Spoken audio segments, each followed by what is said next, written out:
Howdy, folks, and welcome to another episode of Stanley and the Sea Can. I was reading some of your comments, and thank you so much for liking, subscribing, commenting on our other videos.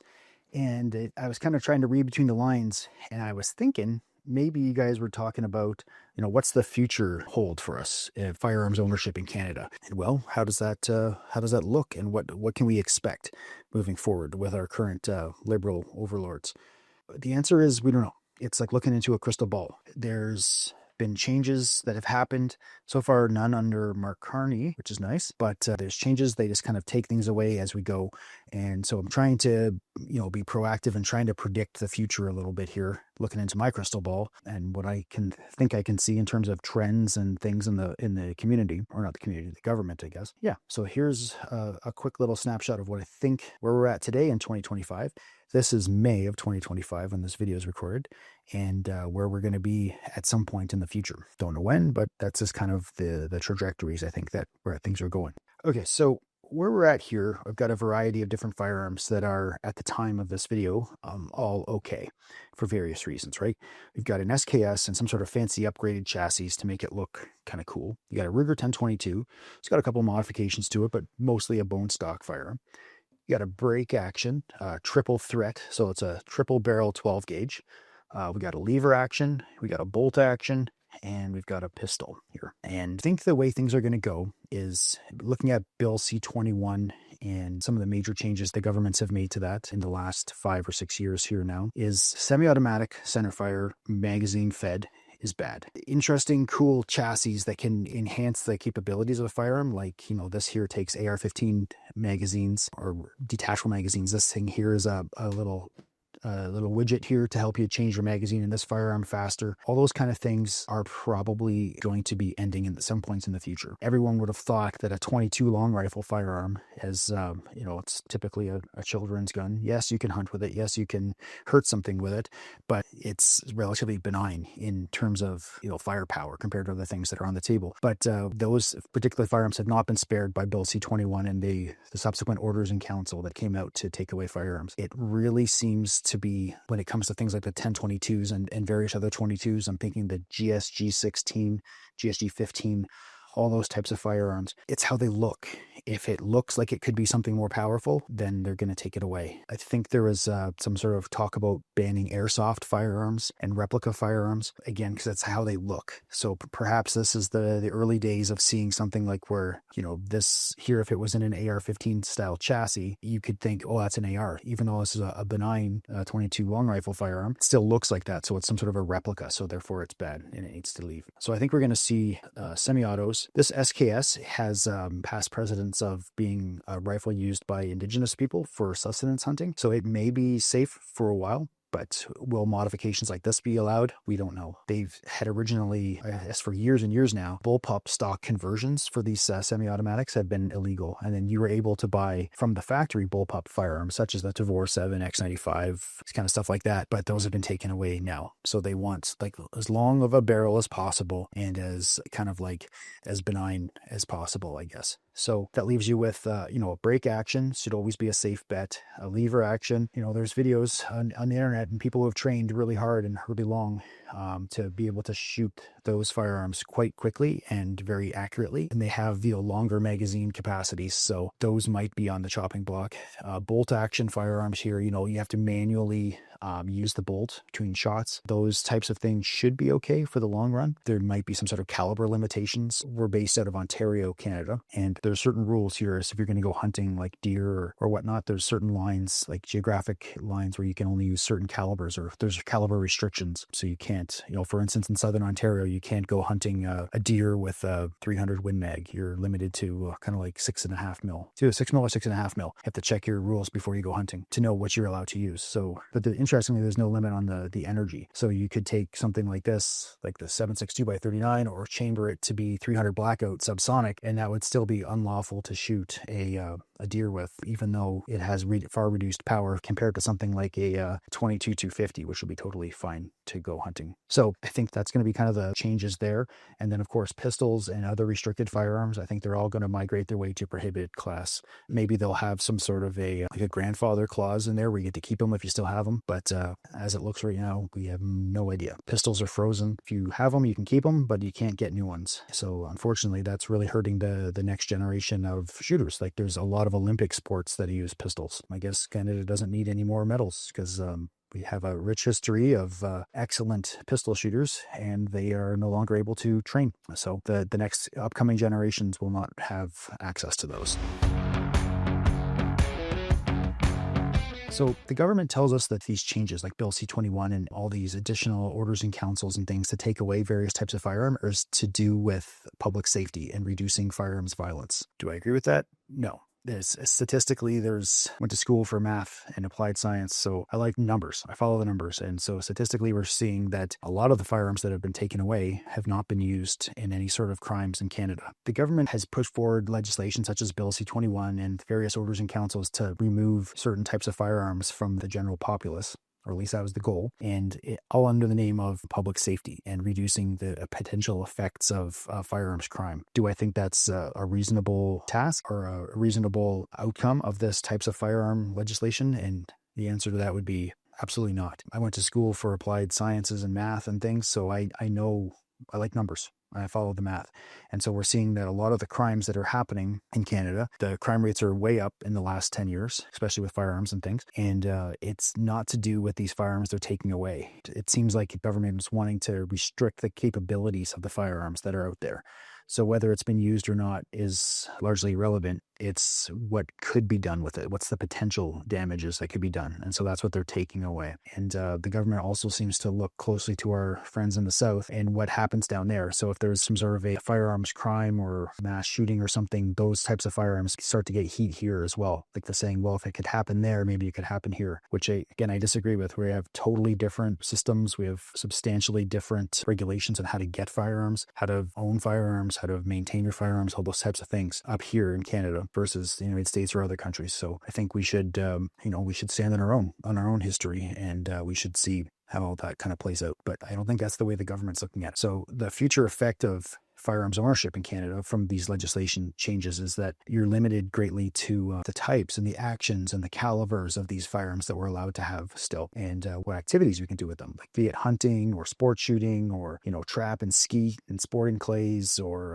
IPSC tactical type contests. Like there's all these great contests that are out there. And if you ever attend some of these things, you will see and you'll find quite often that there's like military and law enforcement people there, and they're practicing and training with us. So they use those activities and those setups and competitions to kind of hone their own skills further as well. So yeah, the changing landscape is definitely going to restrict which games are available here and how Canada can compete with the rest of the world in such activities, like even Olympic shooting, right? Like not everyone can afford a $10,000 Olympic free pistol that's totally custom made to their hands. So maybe they want to practice with something that's like a 22 caliber pistol just to kind of get the feel for it. You can do a lot of training with something like that at a cost-effective price. But now, since those are no longer available, it's going to be very detrimental to the future of any sort of, professional or highly competitive athlete in any of these types of firearms disciplines.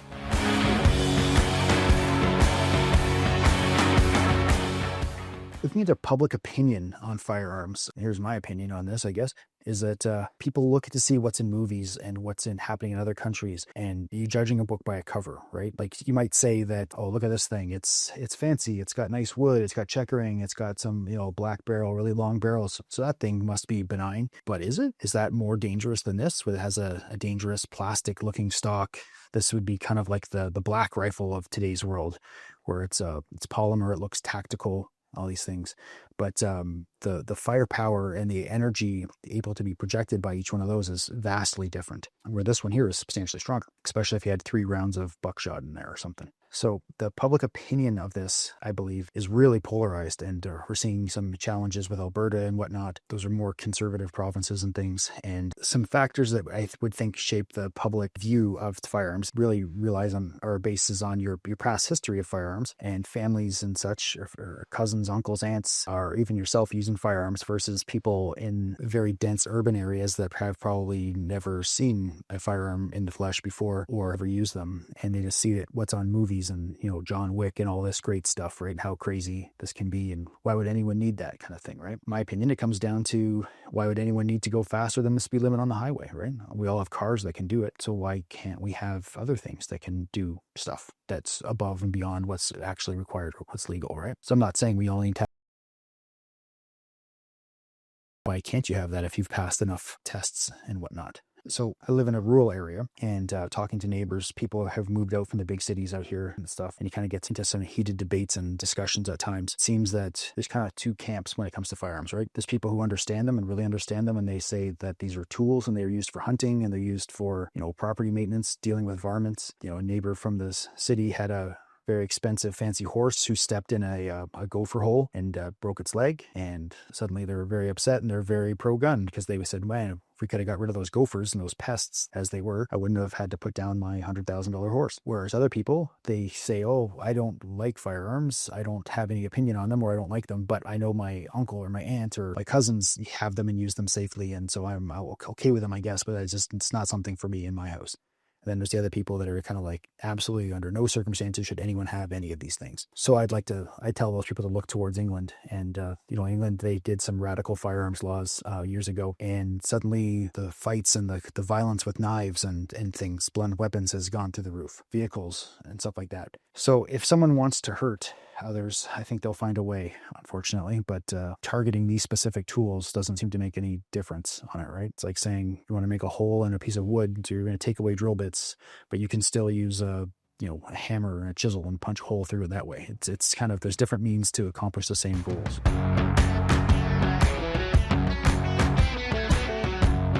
When it comes to mass shootings and stuff, that's always what people want to talk about, or the news highlights and how that affects these firearms and whatnot. Is in Canada, it seems that if there's some sort of a mass shooting event, any firearms that were related to that, they are on the list to be removed from the public use. So, the classic Canadian story about that is the tragedy at École Polytechnique in Quebec, and the shooter used a Mini 14 firearm, which is specifically designed for hunting, and that was taken away from the abilities for civilians to have those firearms. Then they're just, safe semi-automatic firearms. But since one was misused, it was taken away so that no one can have them now. Whereas something like the SKS, which is literally a war gun used by Soviet countries for 70, 80 years now, and they're used in wars every day, in battles and conflicts all around the world, and that's somehow okay. But I guess it hasn't really hunted right in Canada. There's been some sort of crazy mass shootings with SKSs. There certainly have been some challenges with SKSs, but they are not on the chopping block.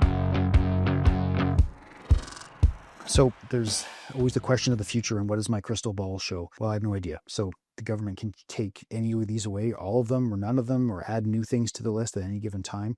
There's kind of only 11 types of firearms that are commonly ever seen, and this table only has a very small subset of those, and the average person is only ever going to see, you have your pump action, your semi-auto, your brake action, your bolt action, your lever action, and that kind of covers most of them, right? There's all sorts of other stuff in there, like revolver actions and rotating actions and various other locking mechanisms, right? Like you have your flapper style, delayed blowback, rotating bolts, tilt bolts, et cetera, right? So there's all these different sub variants and everything else, but I think that the future of firearms in Canada is going to be towards the more simplistic things, like your brake action, lever action, bolt action, and revolver actions. If you can find a revolver action shotgun or a rifle, that's kind of going to be the future of firearms in Canada. When it comes to emerging trends in firearms and what people are tending to buy these days, as an industry expert and someone who's very intimate with the industry of firearms in Canada, we're seeing a lot of trend towards less lethal firearms because they're not technically firearms, right? As long as you're projecting a projectile less than 500 feet per second, it's not considered a firearm. So, and we're seeing replica sales. So airsoft pistols, like this here is a real pistol, 9mm. But there's replicas that would look very similar to that. Maybe throw a link in there to show that other video where we went through those. Those stuff like that are selling well. Bolt action firearms are selling well. Lever actions are selling. Brake actions, there's a specific market for those people. And of course, any semi-autos that are still able to be purchased are top sellers. There's a kind of a sentiment in the industry that the next generation of shooters that are kind of coming up and through the ranks and getting their pals and doing everything legally to acquire firearms, they're going to try to get a semi-auto as soon as they can because they may never know anything else. Like that'll be the only semi-auto they'll ever have. They'll probably never really see a semi-auto centerfire, with the exception of the SKS in this country. They'll have to do some sort of firearms tourism to Las Vegas or somewhere in the States to see and use various firearms, like other things you see here.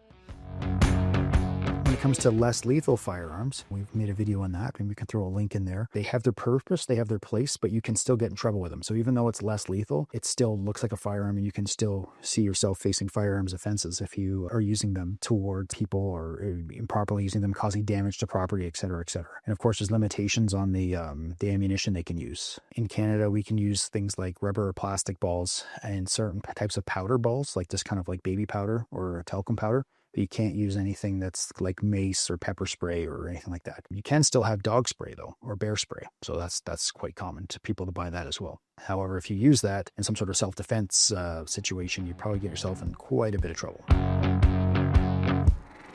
The future of firearms technology, we see conversations in other countries about, safe firearms that have like biometrics and things on the triggers and on the ammunition or, whatever magic it is, or some sort of safe that has like fingerprint identification and things to get at your firearms or get access to them. That may come down at some point in the future, but that's going to be something moving forward. Wouldn't even want to guess how many billions with a B firearms are out there across the world that are like this of a previous generation, a previous era, that don't have any sort of biometric safeties and things. I think it comes down to just the people who are using them and how they're using them and in what applications they're using them for. That's going to really shape the future of firearms and its availability within specific countries around the world. So there's an ongoing debate in Canada and many countries about where do you draw the line between government control over firearms and people's rights and privileges to have and possess certain tools and technologies versus public safety. So it's kind of an interesting and messy situation. No matter which side you go, you're never going to please anyone, right? So if you go let the government choose 100% what you want or what you're allowed to have, would be far easiest just to say you can have nothing. Right. And if you let the hunters say, then they'd say they want to have a good collection of everything for all their various purposes. And for public safety people, they're going to want limited capacities, limited capabilities of firearms. But this always comes down to just firearms don't kill, right? Like we've been in this room with firearms now for dozens and dozens of videos, and not a single one of them is shot. Not a single one of them has shot me or the camera crew or anyone else. It has to do with the person behind the firearm. That's the person that causes it. These are just essentially inert pieces of metal, right? They're almost like an engine of a car. It has a combustion area, something burns, something happens with that pressurized gas, and that's it. But if you don't control it, if the person controlling it does something bad with it, then it's going to cause problems. If it's not, it just sits there and rusts away. When it comes to the economics of firearms, firearms is a huge industry in other countries. Canada has a rich history of hunting. So there's people who there'd be guides, there'd be service shops to maintain your quads and four-wheelers and boats and things that you'd be using to go hunting or fishing. There's the stores and all the supply chains and the maintenance of the firearms that people have and own. There's collectors, there's all these things. And so what we're seeing is the more and more regulations that come in, the more and more people are leaving the industry, or fewer people are joining in to replace the population that's kind of aging out on the flip side. So that has, like huge potential for job losses and stuff. There was a time when we were growing like crazy fast because those people want more and more, and they want more cool ideas and more interesting options. Basically, it comes down to options and freedoms to have and express yourself through one of these tools. However, there's more and more legislation, more and more uncertainty as to what's going to happen in the future, and the price of things going up. People are not buying as much, and since those rules and regulations seem like they're very dynamic and very fluid, and the logic behind how the changes happen is obscured from the public eye, it's reducing the staff. So that's in terms of jobs. So it is a very tough time to be in the firearms industry because no one knows. And we're in this room with piles and piles of firearms that were legally purchased as non-restricted, and suddenly we go to bed one night, you wake up, and then you find out that whole skid, $80,000 skid of firearms that you just purchased for resale is now prohibited. They're all paperweights. It makes it very challenging in terms of cash flow and everything. So I'm not trying to be whining and complaining here or anything. I'm just saying that the firearms and hunting and sports person community in Canada has been rich. It's got a long history, and the changes of everything and uncertainties in the future and the costs and tariffs on sporting goods and things like that, it's really taking a negative effect. I believe it was over a $1 billion industry, and now it's certainly gone. Less than $1 billion, that's for sure. The last part of this little video is a call to action for all of you folks watching who have their pals and who have firearms. Let's do our part. Let's share the sport that we love, and let's share this technology and these tools, and take our neighbors and our friends and our family, and take anyone you can to teach them about it safely on the range. Be an ambassador of how to use a firearm safely and how much fun it can be. I know personally I've taken many people to the shotgun range to shoot trap or something like that. And they start off and they're like all grumbling, like guns are evil, guns are awful, I don't even know why I'm here. Then after they see a couple clay birds break and they feel a bit of recoil in their shoulder and, you know, the excitement and everything else, they're like grin ear to ear, and their perspective changes. So that's an important call to action, that we all show how to use firearms safely, how to store them safely, and do so in a respectable way that's not going to, you know, raise any more alarms or red flags for people, and try to get people out there, try to show people the sport, and try to convince them that we're not doing anything wrong. As far as I know, it's always been illegal to do illegal things with firearms, but those are the people who are causing trouble for us. It's typically not people who are registered and licensed firearms owners who are causing troubles. It's others who are acquiring them through typically illegal means, and those are the real problem, and we're facing the brunt of it, because it's an easy target. Here's the other say, if you come for me, I got 6 firearms right here you can come take, versus trying to catch someone who's hidden something away or doing something wrong with firearms and using them in an unsafe way. So it comes back to showing your boss like that you're doing a great job, right? So you always go after the low-hanging fruit first. So this is the registered firearms owners and registered firearms with a nice, easy, low-hanging fruit, right? Trying to find all the thousands of them that are hidden, buried in closets, and, you know, moving around and in people's cars or whatever else that's happening in the illegal firearms industry. That's much harder to do. So let's just go after the low-hanging fruit, and let's get the numbers we need. And it seems to be that's the kind of the sentiment of the government these days when it comes to firearms and public safety and preventing gun crimes and all those things. My opinion is the extreme majority of the actions they're taking aren't going to make any difference at all in firearms related crimes in Canada. They just look good for optics. Look at how many firearms we got off the street. Look how many firearms we banned. Look at all these people we took things away from, blah, blah, blah, right? So it's a low-hanging fruit, and it's not personal or against us, though it seems like it's personal. It's just someone trying to do their job with the least friction possible. Okay, thanks. Just like Grandma always says, a diamond is a piece of coal that did well under pressure.